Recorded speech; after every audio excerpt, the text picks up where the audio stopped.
Isipin mo yung isang pagod na nanay, nakaupo siya mag-isa sa hapagkainan, bandang 5:00 ng madaling araw. Napakaaga pala pa niyan, ha? Oo, sobrang aga. Tapos sa harap niya, merong isang luma at sira-sirang Biblia at isang tasang kape. Akala niya mag-isa lang siya. Pero hindi, di ba? Hindi. Kasi hindi niya alam na nakatingin pala yung anak niya mula sa siwang ng pinto. At ayon sa mga sosyolohista, yung nag-iisang sandaling iyon, yung walang script, walang audience, Yung totoong buhay lang. exactly. Yun pa raw yung mas huhubog sa buong buhay at pananampalataya ng batang iyon kesa sa 1,000 magagandang sermon na maririnig niya sa simbahan. Grabe yung bigat nun. 'Di ba?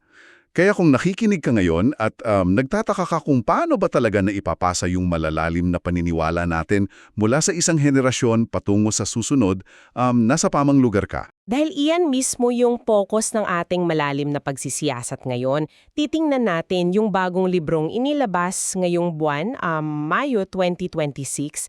Ang pamagat niya is A River with No Easy Crossing, panulat ni Rev. Dr. Jeffrey Lee. At yung nakakabigani rito is yung history ng material na to eh. Oo, kasi hindi naman ito isinulat sa isang sadyang academic na layunin mula sa simula. Nagsimula lang ito bilang mga simpleng notes para sa isang sermon tuwing Mother's Day.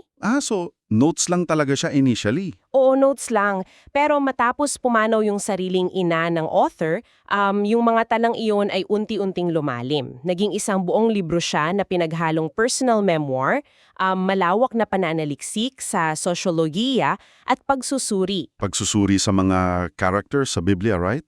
Tama, partikular sa 3 kilalang pangalan na konektado sa iisang pamilya, sina Loida, Eunice at Timoteo. At spoiler alert para sa inyong mga nakikinig, yung pagpasa ng paniniwala at mga pagpapahalaga sa inyong mga anak, hindi ito nangyayari dahil hindi kayo pumalya sa pag-attend ng mga formal na seremonya. Hindi sa perfect attendance. Correct.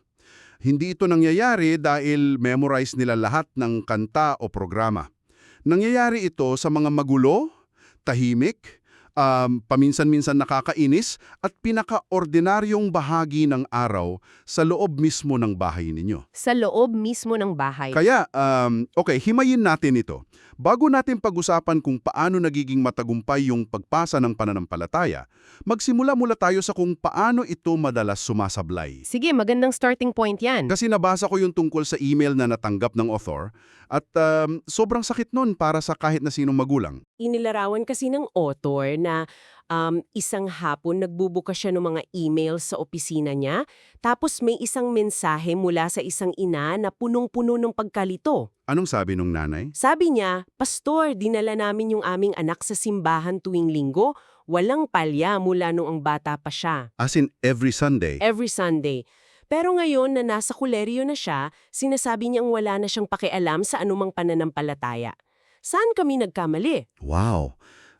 Ramdam mo yung desperasyon ng nanay? Sobra. Para sa sino mang magulang na nakikinig sa atin ngayon, baka yan yung pinakamalaking takot ninyo.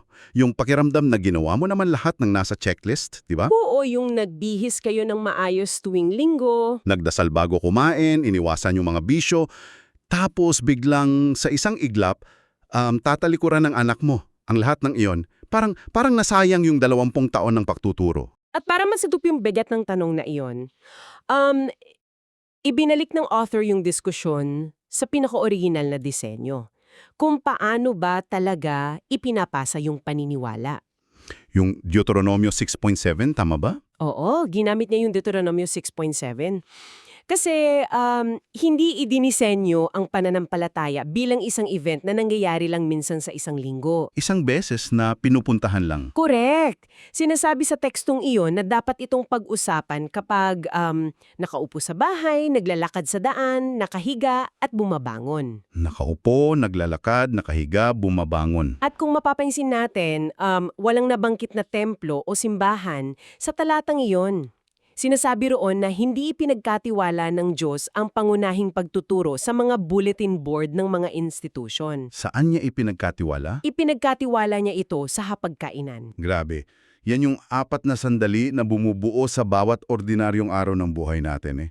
Pag-upo, paglalakad, paghiga, pagbangon. Ibig sabihin nito, mula umpisa pa lang, ang pamilya na yung pangunahing institusyon. Sila talaga yung prime venue. Oo.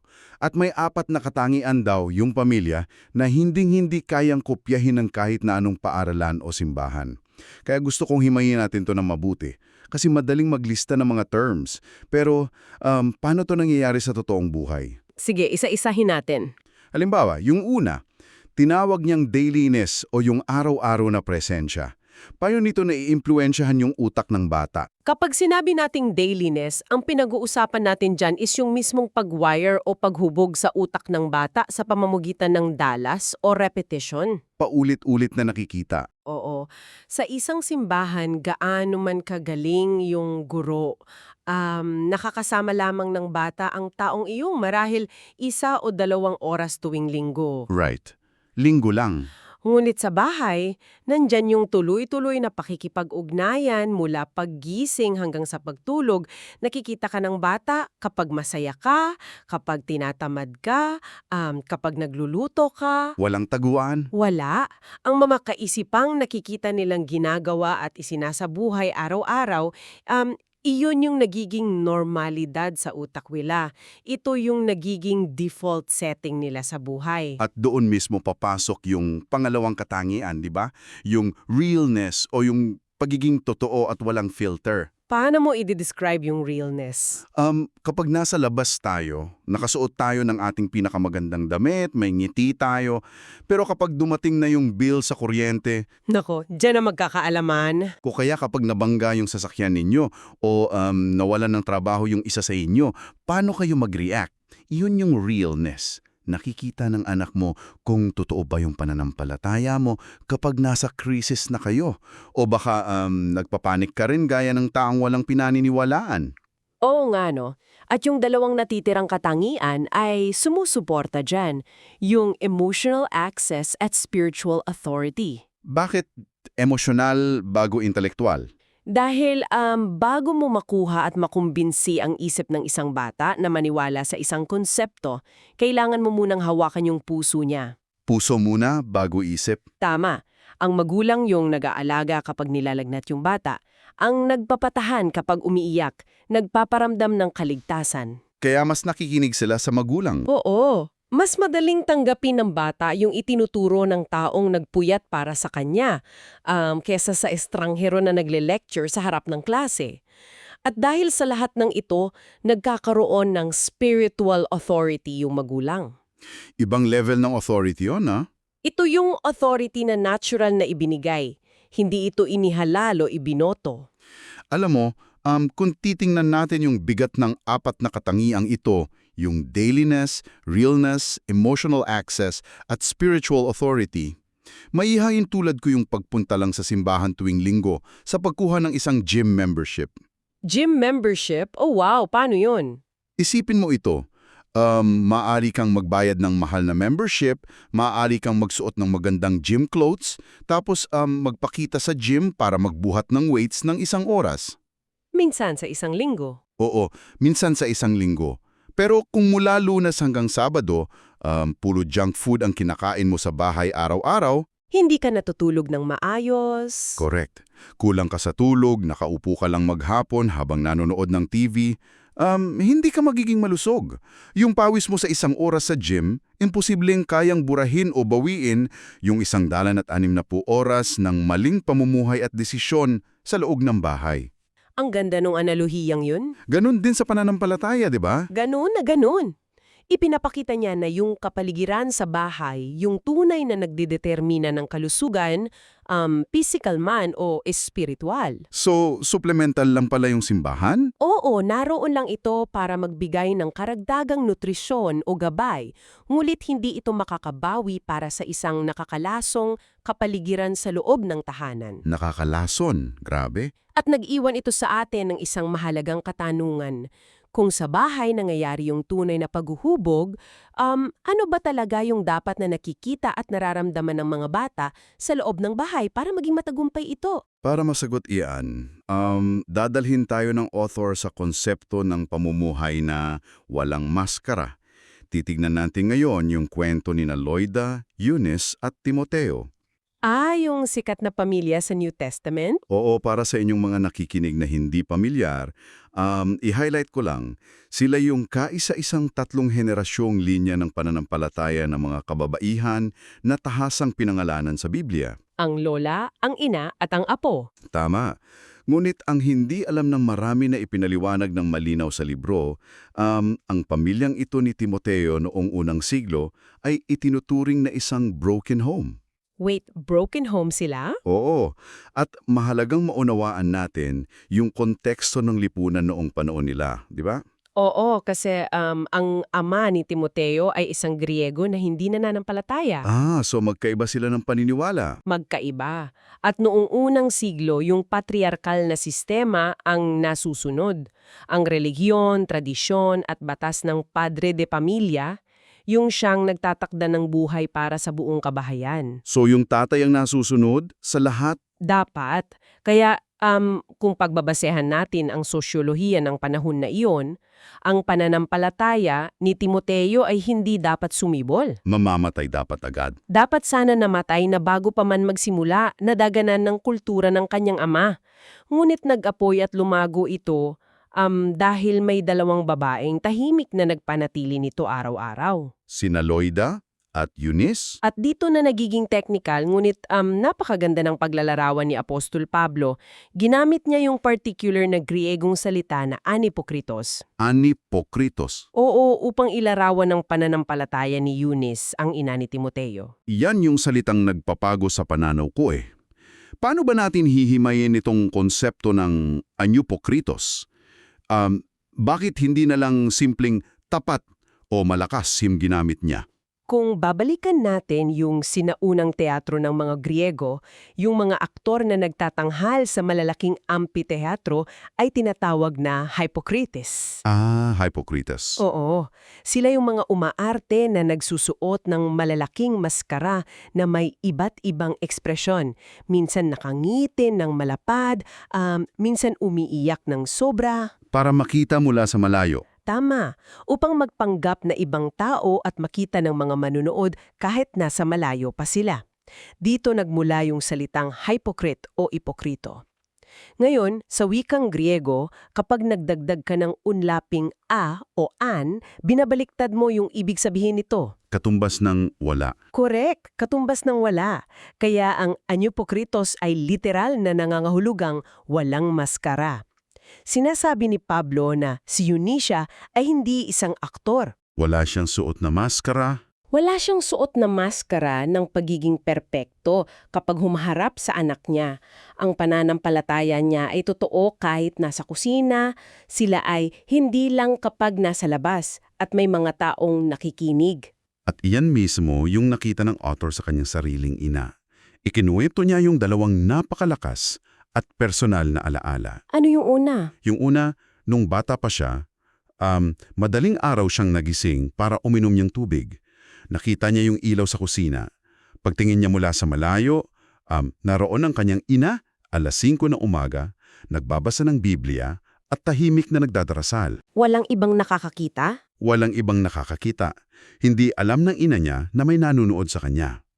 Para sa inyong mga tagapakinig, isipin ninyo kung ano ang tinatanim nitong imahe sa isip ng isang bata, na ang ginagawa ng magulang ko ay hindi isang palabas. Walang audience eh. Walang pumatanakpak sa kanya ngayon, pero ginagawa pa rin niya.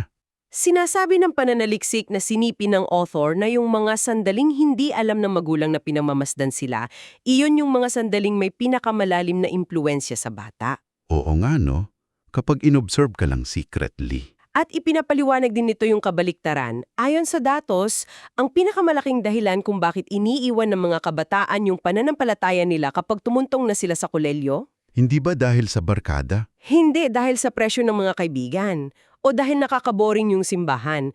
Iniiwan nila ito dahil nakikita nilang ang kanilang mga magulang ay dalawang magkaibang tao. Dalawang magkaibang tao, paanong dalawa? Iba yung magulang sa simbahan tuwing linggo, ang tinatawag na Sunday version. Yung mabait at nakangiti. At ibang-iba naman ito sa bahay pagsapit ng Tuesday.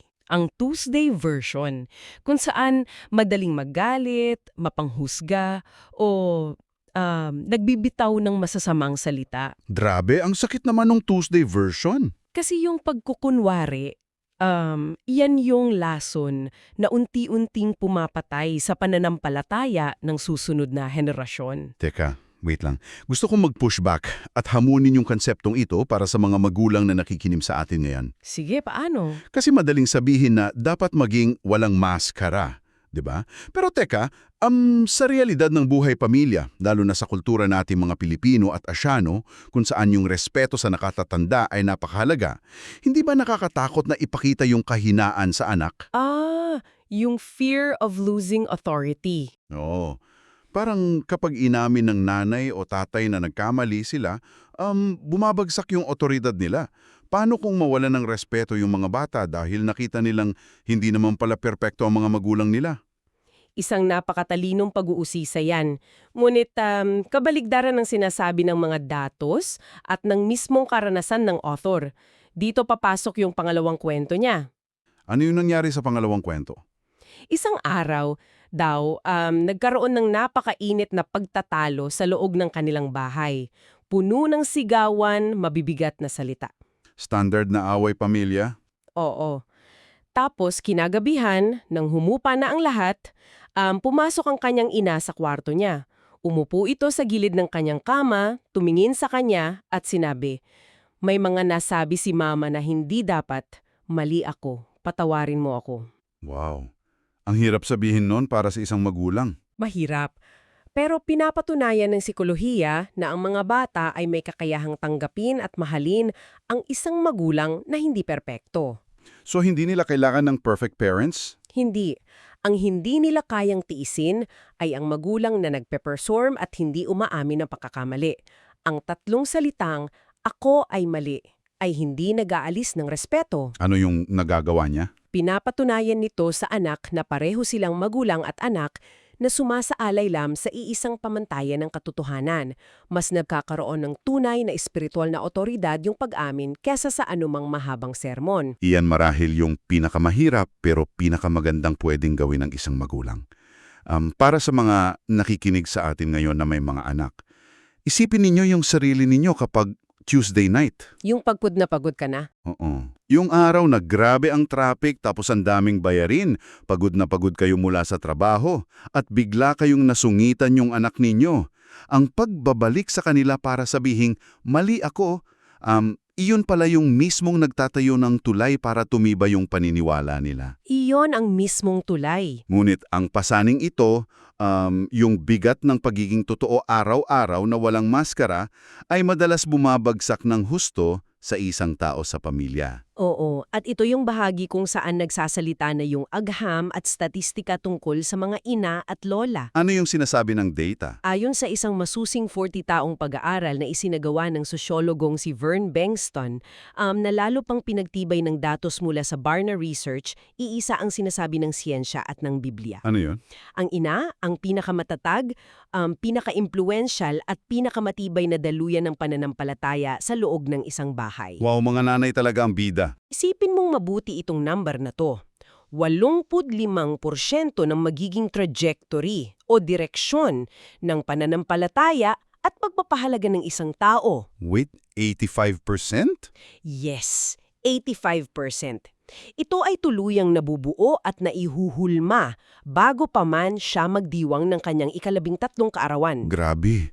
Bago pa sila mag-high school, tapos na pala yung malaking bahagi ng trabaho. Tapos na.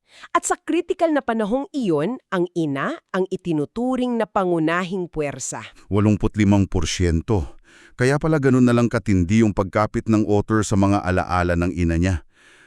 At may isang kwento pa sa libro na gusto kong ibahagi dahil tumagos talaga to sa akin. Sige, ano yon? Ikinuwento ng author na may mga taon sa buhay niya nung estudyante siya sa medisina na naging rebelde siya.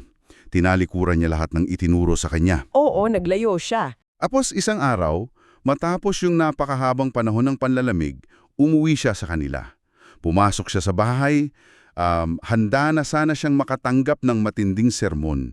Naghihintay siya ng panunumbat na, bakit ngayon ka lang o ang dami mong kasalanan? Expected niya yon bilang isang rebelde.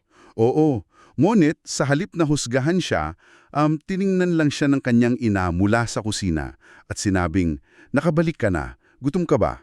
Gutom ka ba? Walang kondisyon, walang hinihinging paliwanag. Wala man lang sermon. Wala. Tinamaan nito yung puso ng bata ng higit pa sa anumang teolohiya. Makikita natin dito yung parallel na kwento ng alibuhang anak o prodigal son sa Lucas 15. Yung tatay na tumakbo palapit sa anak. Oo. Ang ama roon, nakita pa lamang mula sa malayo yung nagrebelding anak na naglalakad pa uwi.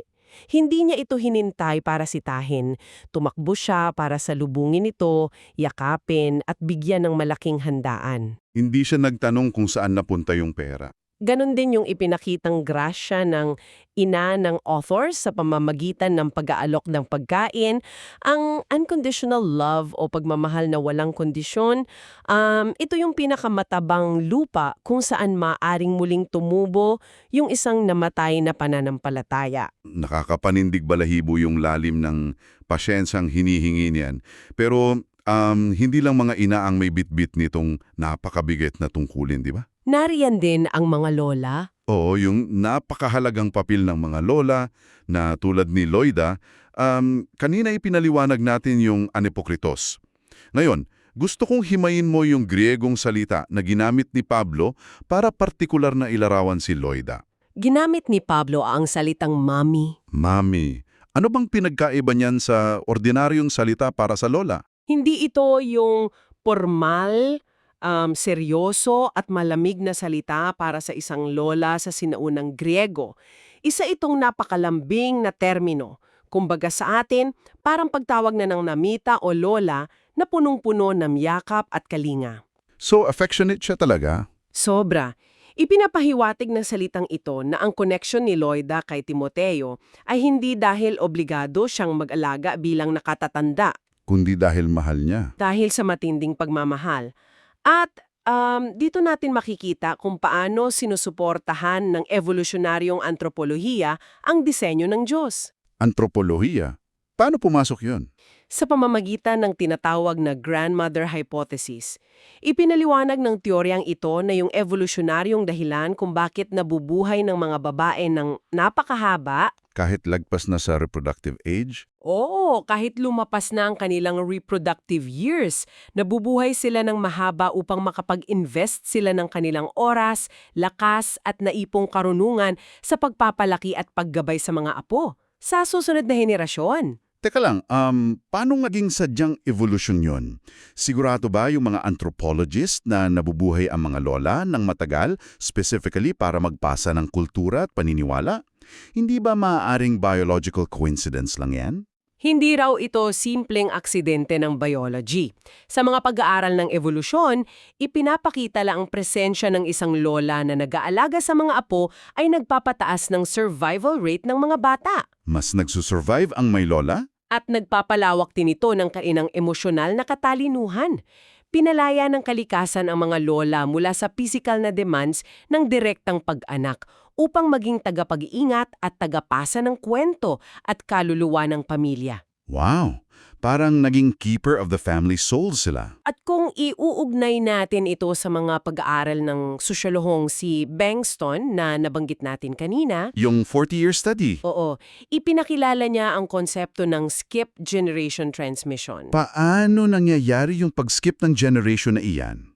Nangyayari ito kapag ang mismong henerasyon ng mga magulang ay nahihirapan. Halimbawa, sobrang abala sa paghahanap buhay o kaya dumadaan sa matinding krisis sa pagsasama o nawawala ng sariling pananampalataya. So pag absent o weak yung parents? Kapag mahina o nawawala sa landas ang mga magulang, ang henerasyon ng mga lola ang umaaktong backup system ng Diyos. Backup system? Ang galing. Sila yung nagsisilbing tulay. Inaangkas nila sa kanilang likod yung pananampalataya at ipinapasa ng direkta sa mga apo. Tinatawid yung magulong panahon hanggang sa maging maayos muli yung sitwasyon. Yan yung perpektong larawan ng kwento ng otor sa asawa niya. Ikinuwento ng otor na yung sarili niyang ina at yung asawa niya na daughter-in-law naman na to, nagsama sila sa iisang bubong sa loob ng 4 na dekada. 40 taon na magkasama ang biyenan at manugang. Oo. Imposibleng walang tensyon sa biyenan at manugang sa ganong kahabang panahon, di ba? Pero minsan, sinabi ng ina ng otor sa asawa niya, mas mabuti pang ikaw ang kasama ko kaysa magkaroon ng sarili kong anak na babae. Oh, ang lalim nun! May halintulad natin ito kay Naomi at Ruth sa Biblia. Pinili ni Naomi na palayain si Ruth mula sa obligasyon na alagaan siya dahil isa siyang byuda. Oh, sabi niya umuwi na sa sariling pamilya. Pero dahil mismo sa kalayaang iyon, mas lalong pinili ni Ruth na manatili, ibaba ang kanyang pride at tanggapin ang biyenang bilang tunay na kadugo. Isang pruweba yan na ang pamilya ay nabubuo hindi lang sa dugo, kundi sa lalim ng sakripisyo. Totoo yan. Nakita natin ngayon kung gaano kahalaga at kabigat yung ginagampanan ng mga ina at lola. Ngunit, nagbubukas ito ng isang malaki at nakakabinging katanungan. Ano yun?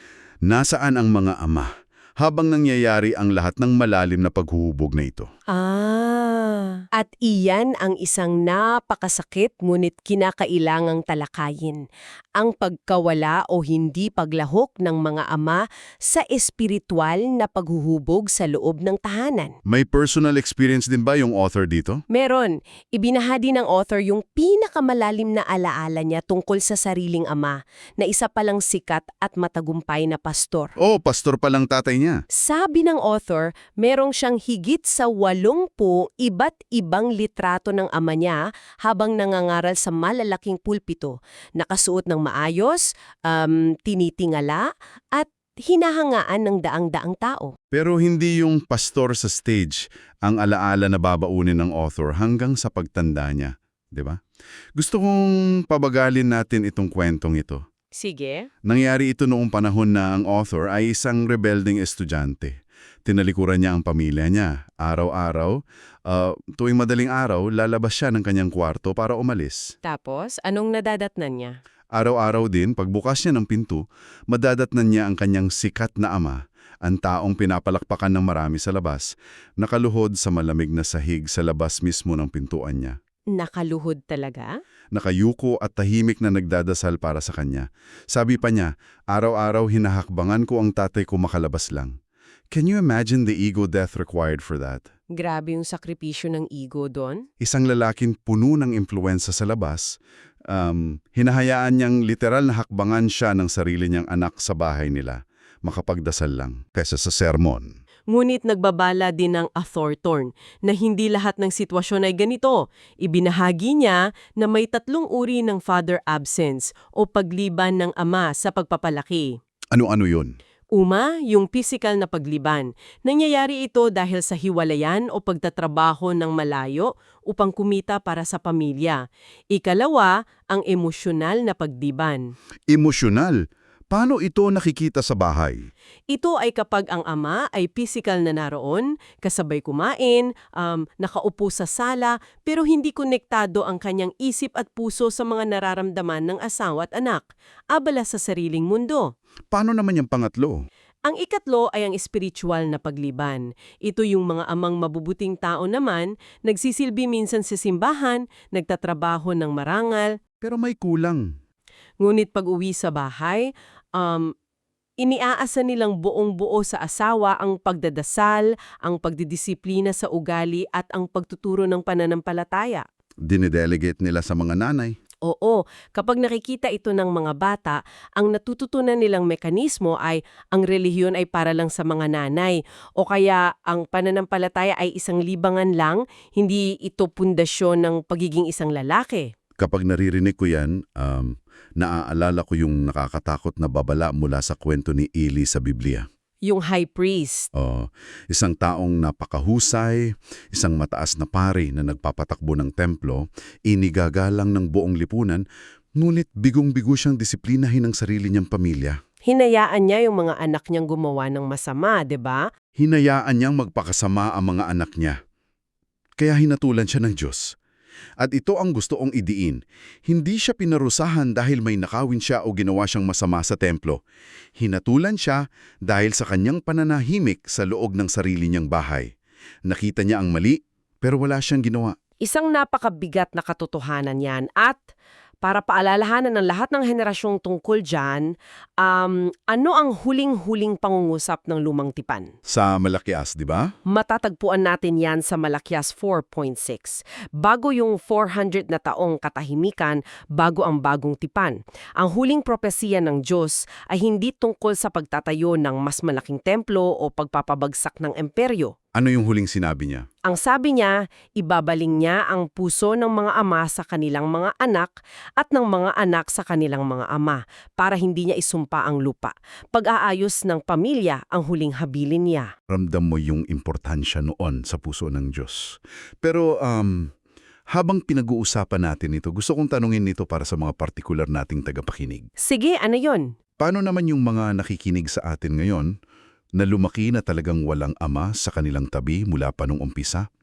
O kaya galing sa isang broken family at isang ina lamang ang nagpapakihirap na itaguyod at ituro ang lahat sa bahay? Napakadaming ganyang sitwasyon ngayon. Nakatada na ba silang magkaroon ng permanenteng butas sa kanilang pananampalataya dahil hindi buo yung biological na estruktura ng pamilya nila? Nauunawaan ko ang lalim ng pangamambang yan.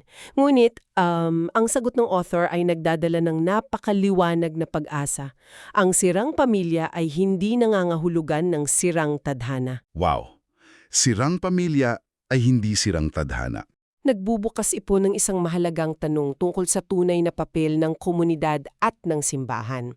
Kapag ang biological na pamilya ay kulang, walang kakayahan, o nagkakawatak-watak, hindi pinapabayaan ng Diyos ang tao. May ipapadala siya. Nagpapadala siya ng mga espiritual na mentor na sasalo sa kanila. Tingnan natin muli yung kwento ni Timoteo. Lumaki siyang walang suportang espiritual mula sa kanyang biological na amang Griego.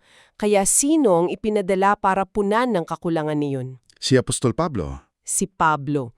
Sa kanyang mga sulat, paulit-ulit na tinawag ni Pablo si Timoteo na aking mahal na anak, kahit wala silang anumang dugong magkaugnay. Doon ko mas lalong naintindihan yung disenyo ng komunidad na tinatawag nating simbahan.